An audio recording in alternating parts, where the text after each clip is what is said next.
Olá, meus queridos. Bom dia, boa tarde, boa noite a todos. Aqui é o Yukias do canal Yukias Magal. Mais um vídeo aí, né, muito importante para vocês. Eu já falei dessa matéria, mas quero começar falando sobre isso, só para a gente pegar um gancho e ir para as próximas que eu vou trazer para vocês, porque ela é muito importante. Nós estamos vivendo tempos proféticos e que revela a fé dos envolvidos nesse tabuleiro de xadrez que é o planeta. Rumores de que o conflito com a América desencadeará o retorno do Mahdi, que é o Messias do islamismo, já estão se espalhando no Irã e no Paquistão. Sim, segundo a crença xiita, né, a crença islâmica mais ampla no Paquistão, no Irã, principalmente, que é o líder do mundo xiita, Líbano, Paquistão, Iraque, né, e no Iêmen, a reivindicação está circulando de duas formas muito diferentes nos dois países, como um artigo de fé declarada dentro da própria Guarda Revolucionária do Irã e como profecia astrológica viral no Paquistão, mas ambas apontam para o mesmo fenômeno subjacente, uma batalha sendo lida em tempo real como o ato de abertura de uma escrita apocalíptica. A crença impulsiona a versão iraniana desse boato, que esse boato está no centro da teologia xiita 12, né, o 12º imã, o Mahdi, o ramo dominante do Islã no Irã e o ramo do qual a República Islâmica extrai sua legitimidade religiosa, já que o clero que está no Irã, eles acreditam ser o descendente de Ali, o genro de Maomé, né? E os muçulmanos afirmam que houve 12 legítimos imãs, sucessores espirituais e políticos do profeta Muhammad, que descenderam através de seu genro Ali, e que o 12º deles, Muhammad ibn al-Hassan al-Mahdi, não morreu, mas entrou em ocultação, um estado de ocultação divina no século IX d.C. A doutrina do 12º sustenta que este imã oculto permanece vivo, embora escondido do mundo, e que um dia ele ressurgirá como Mahdi para estabelecer a justiça após um período em que a justiça se tornou generalizada e insuportável, um momento às vezes precedido em vários contos por conflitos cataclísmicos e agitações. Bom, então isso aqui eu já li, está no nosso grupo para vocês lerem, né? Eu sempre posto para vocês, então para você ver a fé do Irã e por que que isso mantém tão firme de pé o Irã nessa batalha, porque eles acreditam que vai ser logo. Matéria do dia 28 de julho desse ano de 2026, então é recente. Agora eu quero que vocês notem uma coisa, tá? Na Bíblia, tá? Agora é o lado de Israel, qual é a fé de Israel? A coroação de Yahushua, o renovo. Isso aqui é uma visão que antes do retorno do exílio de Babilônia, o profeta Yahushua, o profeta Josué, ele não é profeta, né? Desculpa. Sumo sacerdote Josué, aqui é o profeta Zacarias profetizando sobre o sumo sacerdote Josué e o rei Zorobabel, eles voltam para reconstruir Jerusalém. E tem um texto muito lindo, né, no capítulo 6 de Zacarias, a partir do verso 12, diz assim, uma profecia sobre este ungido. Ele é sacerdote, mas também é rei. Porque essa profecia ela fala de um homem que tem os dois ofícios. Um único homem, rei e sacerdote. E nós sabemos que na história isso nunca aconteceu. Então está falando do ungido, do Messias. E diz-lhe, assim diz o Senhor dos exércitos, eis aqui o homem cujo nome é Renovo, Tsemar, a raiz de Natseret, Nazaré. Então, é uma alusão a Mashiach. Ele brotará do seu lugar e edificará o templo do Senhor. Sabemos que foi essa linhagem, Zerubabel e estes que trabalharam na reconstrução de Jerusalém e do templo pós-exílio babilônico, templo de Esdras e Neemias. Mas aqui está dizendo que este homem cujo nome é Renovo, que não, né, e tem uma alusão muito clara, porque o nome Yehoshua, ele é o nome hebraico de Yeshua, né, Jesus.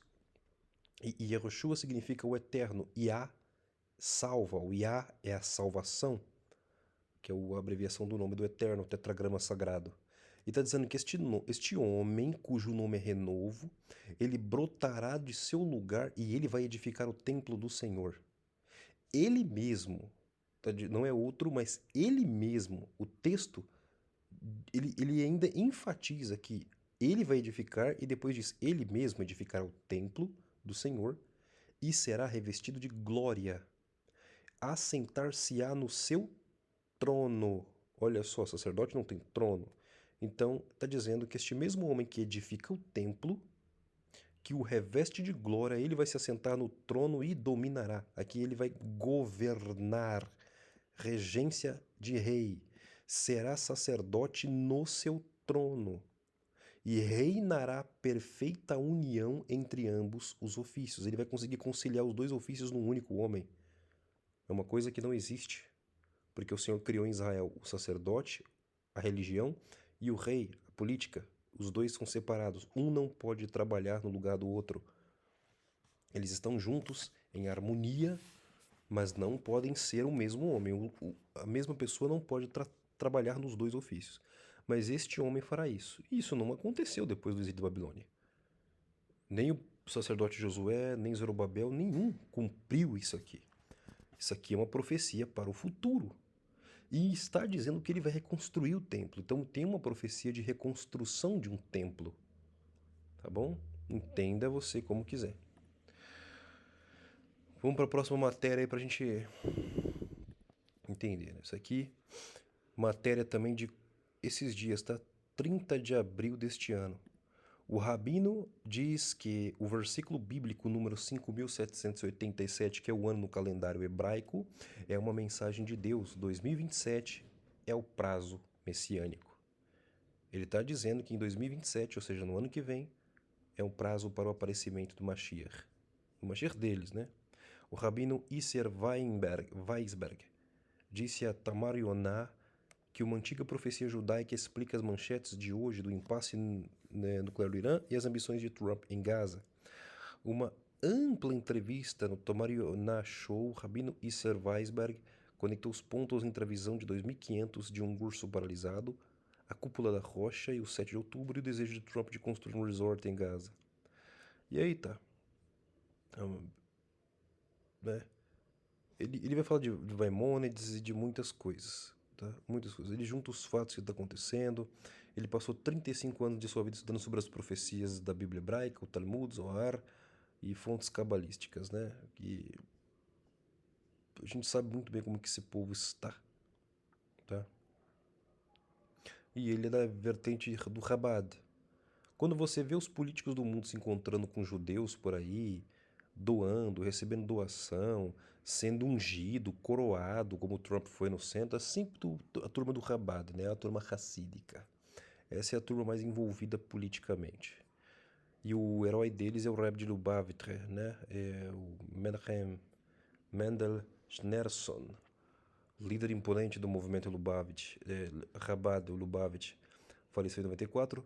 Ele convocou publicamente seus seguidores a estudar todas as fontes proféticas relacionadas à redenção. E isso, argumenta Weisberg, eles não só estudam, eles trabalham para causar isso no mundo. Era um sinal de que a restrição anterior não se aplicava mais. Então, a restrição do Ramban, né, de não ficar estudando, fissurado com os estudos de profecia, para o povo não perder a fé, como isso aconteceu ao longo da história do povo judeu. Entendeu? E a gente sabe, né? Este rabino, ele diz que o Gog das escrituras é os Estados Unidos, que os Estados Unidos vai se voltar contra Israel no fim, e ele é que vai liderar um ataque contra Israel. No meu ver, não bate com o que está escrito, tá? Gog não é nenhuma dessas nações que nós vemos hoje. Essas nações que nós vemos hoje, ela vai ser liderada por Gog, mas Gog não é dessa terra, tá bom? No coração da teologia judaica, no fim do tempo, está a guerra Gog-Magog, o conflito final cataclísmico descrito no livro de Ezequiel, Zacarias, no qual uma grande potência do norte lidera uma coalizão de nações contra Israel antes do início da era messiânica. Durante séculos, os estudiosos debateram quem Gog da terra de Magog representa. O Weisberg, esse rabino, a resposta, né, desenvolvida ao longo das décadas de pesquisa é inequívoca. Ele diz que Magog é os Estados Unidos da América, que é a terra de Magog, né? Mas quem é o Gog? Vai ter um líder lá que é Gog. Bom, outro grande estudioso das escrituras, não, o Arizal, né? Esse aqui, sem sombra de dúvida, não, Yitzhak Luria, Foi o homem que, depois do Ramban, né, que trouxe o conhecimento, na verdade, quem trouxe, concatenou, compediou tudo o ensino da Kabbalah foi o Shimon Bar Yochai, mas a fonte mística que trouxe estudos profundos sobre a Kabbalah foi Yitzhak Luria, esse rabino aqui do século XVI, considerado por praticamente todos os fluxos do judaísmo tradicional como uma autoridade mística incomparável, né? É uma forma mística, a gematria o que é Kabbalah, né? Para a gente entender o significado da palavra, é recebimento. Estudar de forma mística as escrituras e trazer textos e segredos que estão ali ocultos na Torá, nos profetas, e ele sabia interpretar isso, ou achava que sabia. Escreveu nas palavras hebraicas Gog e Magog e tem um valor numérico de 70, e que Gog representa qualquer nação que controle as 70 nações do mundo, ou seja, a superpotência global no momento da redenção. Inclusive, tem muitas matérias que surgem aí, vira e mexe, principalmente no meio cristão isso acontece, né? Quando acontece alguma coisa no mundo, ou Israel faz alguma coisa, sempre sai uma notícia, Sinédrio de Israel declara não sei o quê. Primeiro, mas não existe sinédrio, tá? Isso aí, existe lá uma cúpula, uma liderança judaica em Israel, reconhecida em muitas partes, mas não, eles não são reconhecidos em todas as vertentes do judaísmo. O judaísmo tem muitas divisões, entendeu? Muitas correntes ali dentro. E sinédrio, segundo a crença, para que haja um sinédrio, né, que são os 70 líderes de Israel mais um, que é o que foi Moisés, e ele liderou 70 líderes. Esse deu origem ao Sanhedrin, o Sinédrio. Isso não existe hoje. Quando aqueles homens foram consagrados e receberam do Espírito de Moisés, segundo a tradição, os 70, eles falavam em 70 línguas, as 70 línguas das 70 nações que Deus criou. Coisa que não existe hoje. Não existe nenhum homem com essa capacidade. Entendeu? Não tem, e muito menos um sinédrio com uma capacidade de unificar. Para que haja um sinédrio, é necessário que no meio religioso judeu haja uma unidade, uma coisa que não existe, está longe, né? Pode ser que o povo esteja mais unido por causa dos conflitos, mas na fé não são unidos, né? Não têm uma mesma visão. Então, por isso que esse número aqui é tão importante para eles, tá? Então, ele acredita nisso. Ele fala da guerra secreta da América contra Israel, por causa das decisões agora do Trump e tudo mais. E ele diz que ele é o maior amigo de Israel hoje, mas que isso vai mudar. Então, para ele, é mais um rabino dizendo que, né, para a gente não gastar muito tempo aqui, porque eu quero chegar na conclusão, depois eu deixo as matérias vocês leem. Então, olha só, para ele, 2027 é o prazo para o Mashiach aparecer. Para os muçulmanos, mesma coisa, o Mahdi deles.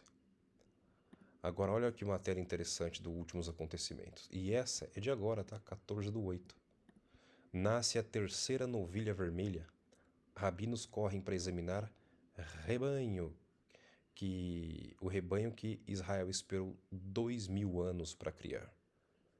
Para quem não sabe, para que o serviço no templo seja restabelecido, para que os Koanim, os sacerdotes, voltem a sacrificar animais e realizar o serviço no templo, é preciso que haja purificação deles. E a purificação do sacerdote é feita somente com a água que contém as cinzas da novilha vermelha. Essa novilha vermelha tem que ser totalmente vermelha. Ela não pode ter nenhum pelo branco. Se for encontrado no corpo dela 2 pelos brancos, pronto, está desqualificada para o serviço, para o ritual, né? E aí, nesse texto que nós encontramos lá no livro de Números, né, é o único, né? Seria o sacrifício mais importante da lei, porque ele purifica o homem do contato com a morte. Então isso aqui é algo esplendoroso, né? Poderosíssimo. E eles precisam, eles estão esperando por isso. Detalhe, não nasceu naturalmente, tá? Não nasce novilha vermelha no mundo naturalmente. E isso é muito interessante.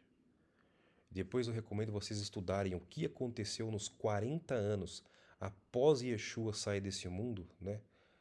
Os 40 anos do serviço dos hebreus ali, dos judeus, em Jerusalém no templo, como foi alterado completamente. As coisas não aconteciam, não funcionava, os, os- sabe, nada funcionava ali dentro.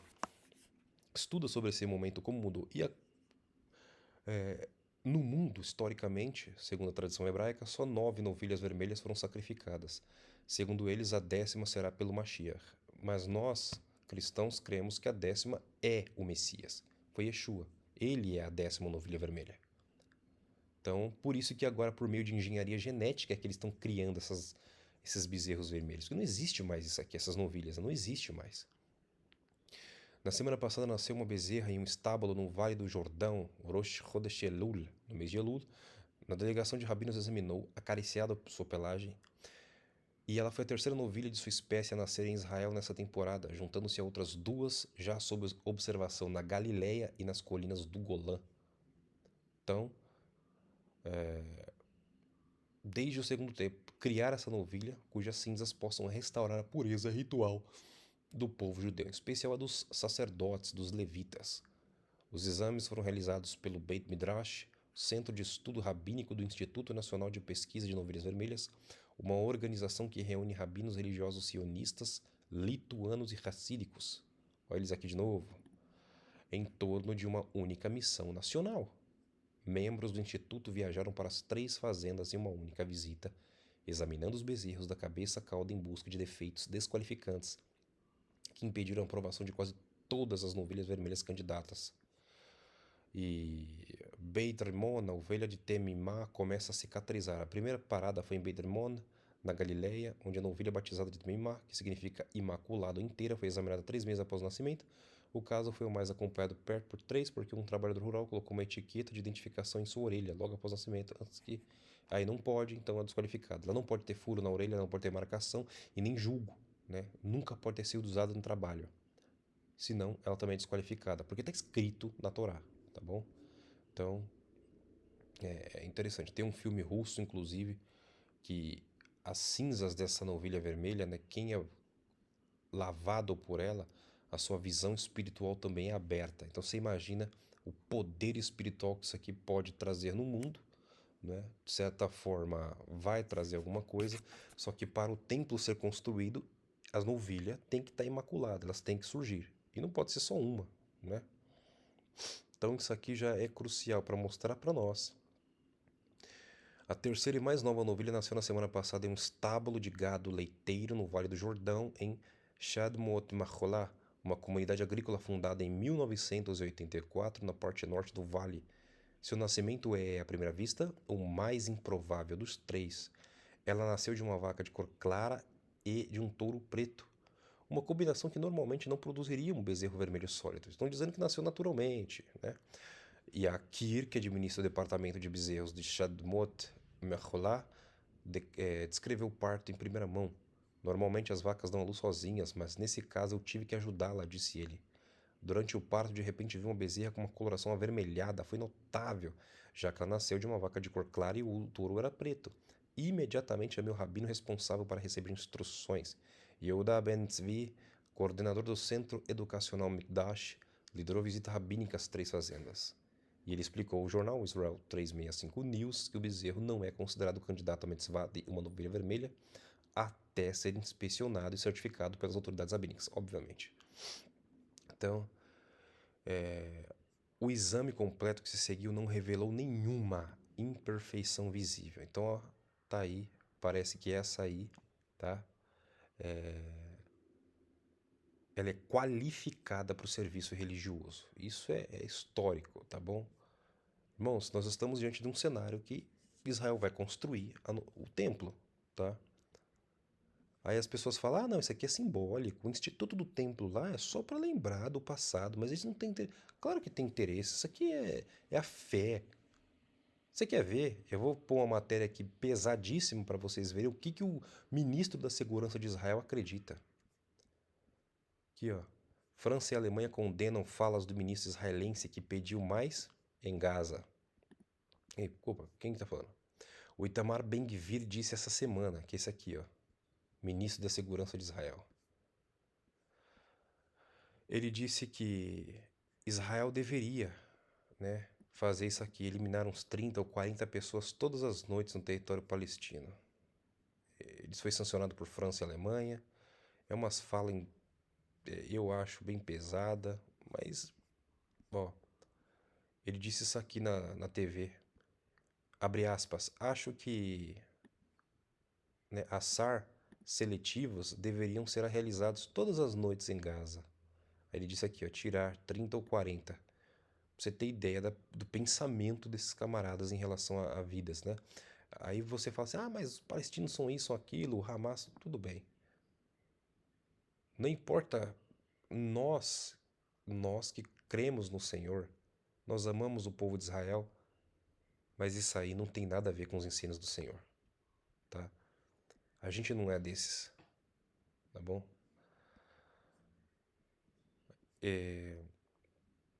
Há uma rixa histórica entre eles, né? Ele está lidando de uma forma pesadíssima com um povo que fez muita maldade também com eles, então, e o avanço, né? A Cisjordânia, é chamada assim, mas é a região de Judéia e Samaria, também está aos poucos cada vez mais sendo tomadas pelos judeus, e Judéia e Samaria vai voltar ao domínio israelense. E quando isso acontecer, é profético. Ao mesmo tempo que vemos isso, o que é que nós vemos mais também? Isso aqui, ó. O acordo, né? O acordo que foi realizado aí esses dias. Deixa eu diminuir aqui para vocês verem. Que foi isso aqui, esse mapa, né? Onde esses de verde aqui são países que estão assinando a OTAN Islâmica. Há um acordo, né, para uma OTAN de proteção mútua militar entre Turquia, Arábia Saudita, né, e o Paquistão que está aqui. Hoje, esses aqui, Irã, o Iraque e o Iêmen aqui, ó, os Houthis aqui no Iêmen, eles são xiitas, então são inimigos. Por causa do ataque deles, isso forçou essas nações a fazerem uma aliança militar ao estilo OTAN.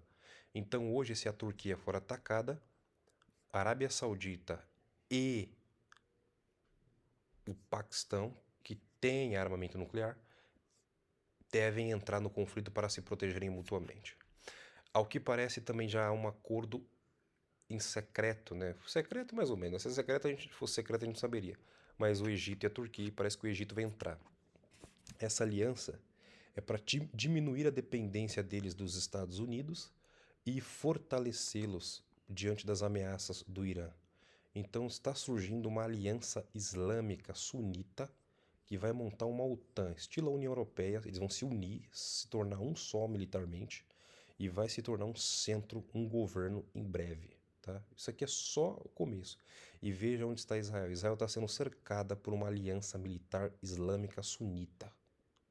E aqui tem uma que já existe entre Irã e os seus proxies xiitas. Tá bom? Eles vão se confrontar e Israel está no meio. Está se formando aquilo que está descrito em Daniel 11. Os líderes do sul, o líder do sul, o rei do sul, contra o rei do norte. Eles vão disputar a hegemonia da região e eles todos vão disputar o domínio de Jerusalém. Anotem isso, porque isso está acontecendo diante dos seus olhos, tá bom? Essa é a fé dessas pessoas. E parece que a manifestação dessa fé está muito perto de acontecer. Deixo vocês aí com essas matérias e com essa reflexão. Até o próximo vídeo, se Deus permitir e vivermos.